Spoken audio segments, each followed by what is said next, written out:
ទឹកផ្លែឈើម៉ាលីចម្រាញ់ពីផ្លែឈើស្រស់ 100% សម្បូរទៅដោយវីតាមីនល្អសម្រាប់សុខភាពរបស់អ្នកឆេងប៊ូលៀងធ្វើឲ្យត្រជាក់ស្រួលខ្លួន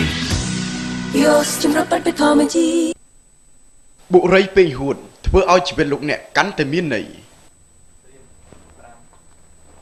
ចាសសូមជម្រាបសួរលោកស្រីនិងកញ្ញាប្រិយមិត្តទូរទស្សនិកជនសម្រាប់ព័ត៌មានប្រចាំថ្ងៃរបស់បណ្ដាញទូរទស្សន៍កម្ពុជា CTN យោងតាមសេចក្តីប្រកាសព័ត៌មានដែលចេញផ្សាយដោយអង្គការសហភាពអន្តរជាតិដើម្បីការអភិរក្សធម្មជាតិ IUCN ក្រុមប្រឹក្សាពិបាលកិច្ចផ្ដួចផ្ដើមព្រៃកោងកាងដើម្បីអនាគតនៃប្រទេសកម្ពុជានឹងចូលរួមធ្វើបទបង្ហាញលើលិខិតស្នើសុំរបស់កម្ពុជាចូលជាសមាជិកពេញសិទ្ធិទី10នៃកិច្ចផ្ដួចផ្ដើមព្រៃកោងកាងដើម្បីអនាគតនៅឯកិច្ចប្រជុំគណៈកម្មាធិការដឹកនាំថ្នាក់តំបន់លើកទី10ដែលនឹងប្រព្រឹត្តទៅនៅខែកញ្ញាឆ្នាំ2013ក្នុងទីក្រុងហុយអានប្រទេសវៀតណាមដែលប្រទេសកម្ពុជាសង្ឃឹមយ៉ាងមុតមាំថាលិខិតស្នើសុំរបស់ខ្លួននឹងត្រូវអនុម័តប្រទេសជាសមាជិកនៃកិច្ចផ្ដួចផ្ដើមព្រៃកោងកាងដើម្បីអនាគតទទួលបានផលប្រយោជន៍យ៉ាងច្រើនសម្រាប់កិច្ចការពារនិងអភិរក្សធនធានតំបន់ឆ្នេរនិងការលើកកម្ពស់ជីវភាពរស់នៅរបស់ប្រជាពលរដ្ឋមូលដ្ឋានក្នុងប្រទេសរបស់ខ្លួនកិច្ចផ្ដួចផ្ដើមព្រៃកោងកាងដើម្បីអនាគតមានទិសដៅលើកកម្ពស់ការវិនិយោគលើប្រព័ន្ធអេកូឡូស៊ីសម្រាប់ការអភិវឌ្ឍប្រកបដោយនិរន្តរភាពនិងបន្តជាយន្តការសហការរួមមួយដើម្បីជួយដល់បណ្ដាប្រទេសវិស័យផ្សេងៗនិងស្ថាប័ននានាក្នុងតំបន់តាមដានទៅលើការកើនឡើងនៅបញ្ហាប្រឈមជាច្រើនចំពោះនិរន្តរភាពរបស់ឆ្នេរប្រទេសជាសមាជិកនាពេលបច្ចុប្បន្ននៃកិច្ចផ្ដួចផ្ដើមនេះមានចំនួន9រួមមានបង់ក្លាដេសឥណ្ឌាឥណ្ឌូនេស៊ីម៉ាល់ឌីវប៉ាគីស្ថានស៊ីសែលស្រីលង្កាថៃនិងវៀតណាមទិន្នន័យរបស់រដ្ឋបាលជលផលឆ្នាំ2010បង្ហាញថាព្រៃកោងកាងមានទំហំប្រមាណជាង 78,000 ហិកតាព្រៃកោងកាងដើរតួនាទីយ៉ាងសំខាន់ក្នុងការទ្រទ្រង់ជីវិតរស់នៅរបស់ពពួកមច្ឆជាតិនិងប្រភេទសត្វរស់នៅក្នុងសមុទ្រផ្សេងៗទៀតនិងជាកន្លែងពងកូននិងលូតលាស់សម្រាប់ប្រភេទមច្ឆជាតិដែលមានតម្លៃខាងផ្នែកសេដ្ឋកិច្ចជាច្រើនទៀតផងដែរនៅក្នុងការសិក្សាឆ្នាំ1997មានព្រៃកោងកាងជាង50ប្រភេទត្រូវបានរកឃើញក្នុងតំបន់អាស៊ីក្នុងចំណោមព្រៃកោងកាងទាំង50ប្រភេទនោះមាន37ប្រភេទមានវត្តមាននៅក្នុងប្រទេសកម្ពុជាខ្ញុំឈុំឈវ័នធ្វើសេចក្តីរាយការណ៍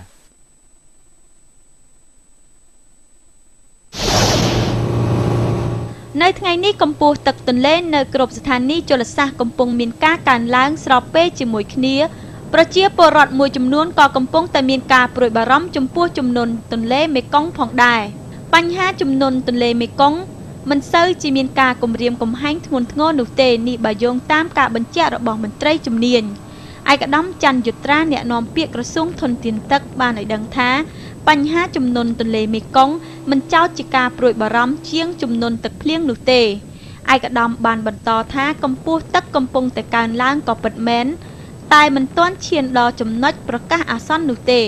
លើកលែងតែខេត្តស្ទឹងត្រែងនិងក្រចេះដែលកម្ពស់ទឹកបានកើនឡើងគៀកនឹងកម្រិតប្រកាសអាសន្ននៅថ្ងៃនេះទឹកទន្លេមេគង្គខេត្តស្ទឹងត្រែងមានកម្ពស់8ម៉ែត្រ98ខ្ពស់ជាងថ្ងៃម្សិលមិញ23សង់ទីម៉ែត្រ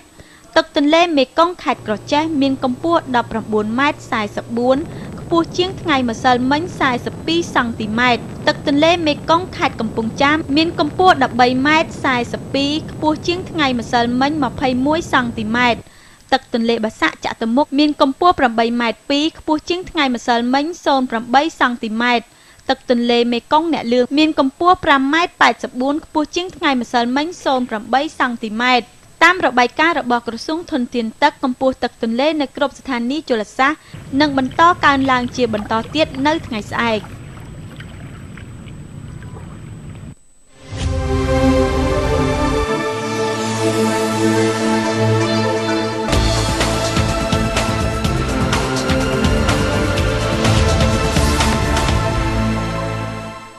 ទឹកផ្លែឈើម៉ាលីចម្រាញ់ពីផ្លែឈើស្រស់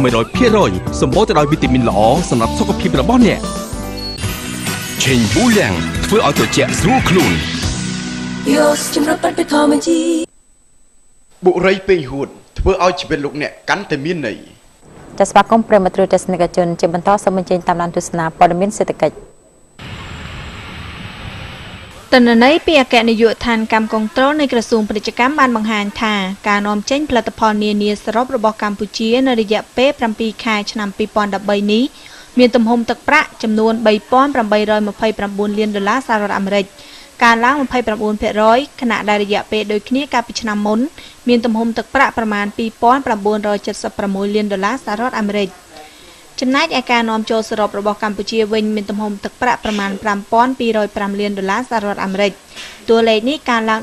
16% បើធៀបនឹងរយៈពេលដូចគ្នាកាលពីឆ្នាំមុនដែលកាលនោះមានប្រមាណ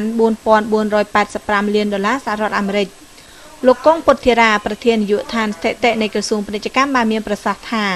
ការកើនឡើងនៃកំណើនវិនិយោគពីបរទេសថ្មីៗនិងការធ្វើពិពិធកម្មសេដ្ឋកិច្ចគឺជាបច្ច័យយ៉ាងសំខាន់ក្នុងការរុញច្រានឲ្យមានកំណើននេះលោកបញ្ជាក់ថាភាពល្អប្រសើរនៃសេដ្ឋកិច្ចកម្ពុជានិងការងើបឡើងវិញនៃសេដ្ឋកិច្ចដៃគូពាណិជ្ជកម្មនាំចេញសំខាន់ៗរបស់ខ្លួនដូចជាសហរដ្ឋអាមេរិកនិងអឺរ៉ុបនឹងជំរុញឲ្យកំណើនទំហំពាណិជ្ជកម្មរបស់កម្ពុជានៅតែមានសន្ទុះល្អប្រសើរជាបន្តទៀតលោកបន្តថាការនាំចេញនាំចូលរបស់កម្ពុជានឹងនៅតែរក្សាបាននូវកំណើនខ្ពស់ប្រសិនបើគណៈបកប្រឆាំងមិនធ្វើបាតកម្មហើយជ្រើសយកជំរឿចរចាដោយសន្តិវិធីនោះលោកបន្ថែមថាការធ្វើបាតកម្មមិនមានផ្ដល់ប្រយោជន៍អ្វីដល់ជាតិនោះទេតែផ្ទុយទៅវិញនឹងបង្កឲ្យមានអស្ថិរភាពនិងអសន្តិសុខក្នុងសង្គមហើយមិនតែប៉ុណ្ណោះនឹងធ្វើឲ្យប៉ះពាល់ដល់ការរស់នៅរបស់ប្រជាពលរដ្ឋការធ្វើពាណិជ្ជកម្មជាពិសេសនោះនឹងធ្វើឲ្យវិនិយោគិនបរទេសមិនហ៊ានមកបណ្ដាក់ទុននៅកម្ពុជាដៃគូពាណិជ្ជកម្មសំខាន់ៗរបស់កម្ពុជារួមមានសហរដ្ឋអាមេរិកសហគមន៍អឺរ៉ុបចិនជប៉ុនកូរ៉េខាងត្បូងនិងបណ្ដាប្រទេសនៅតំបន់អាស៊ានជាដើមផលិតផលដែលកម្ពុជាធ្វើការនាំចេញភាគច្រើនជាផលិតផលវិញ្ញាណភ័ណ្ឌសម្លៀកបំពាក់និងស្បែកជើងផលិតផលកសិកម្មរួមមានអង្ករដំឡូងមីពោតជ័រកៅស៊ូក្រែបនិងត្រីជាដើមចំណែកផលិតផលនាំចូលវិញភាគច្រើនជាវត្ថុធាតុដើមកាត់ដេរគ្រឿងសំណង់យានជំនិះគ្រឿងចក្រគ្រឿងអេឡិចត្រូនិកប្រេងឥន្ធនៈម្ហូបអាហារភេសជ្ជៈឱសថបរិក្ខារពេទ្យនិងគ្រឿងសម្អាងជាដើមរដ្ឋាភិបាលបានព្យាករណ៍សារជាថ្មីថាសេដ្ឋកិច្ចរបស់កម្ពុជានឹងកើន7កណ្ដកសញ្ញា 6% សម្រាប់ឆ្នាំ2013នេះ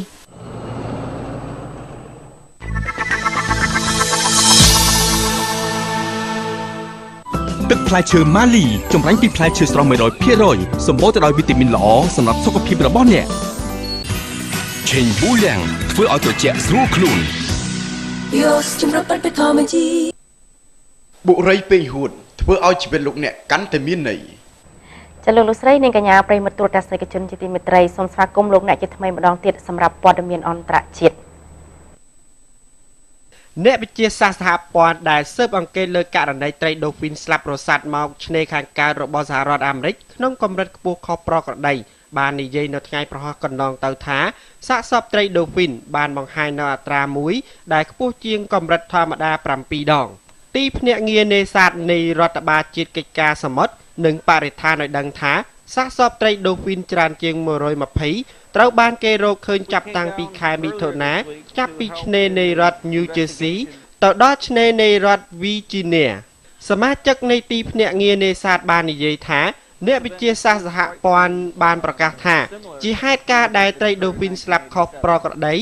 ហើយទីភ្នាក់ងារកំពុងស៊ើបអង្កេតលើមូលហេតុដែលបណ្ដាលឲ្យមានការស្លាប់នេះទីភ្នាក់ងារដឹងថាមូលហេតុមួយចំនួនអាចជាមូលហេតុធ្វើឲ្យត្រីដូហ្វីនស្លាប់រួមមានការរីកស្គុះស្គាយនៃសារ៉ាយសមុទ្រដែលប្រកបដោយគ្រោះថ្នាក់ការឆ្លងវីរុសគ្រោះថ្នាក់ដែលបង្កឡើងដោយកប៉ាល់បុកនិងការបង្ហូរសារធាតុកខ្វក់ចូលក្នុងសមុទ្រទោះបីជាមូលហេតុដែលបង្កឲ្យត្រីដូហ្វីនស្លាប់នេះគេនៅមិនទាន់បានបញ្ជាក់ក៏ដោយក៏ការវិភាគលើជាលិកានៅមុននេះបង្ហាញថាការសង្ស័យមួយគឺការស្លាប់បណ្ដាលមកពីវីរុសទីភ្នាក់ងារបានឲ្យដឹងថាគេត្រូវចំណាយពេលជាច្រើនសប្តាហ៍ដើម្បីកំណត់ពីមូលហេតុដែលនាំឲ្យត្រីដូហ្វីនទាំងនេះស្លាប់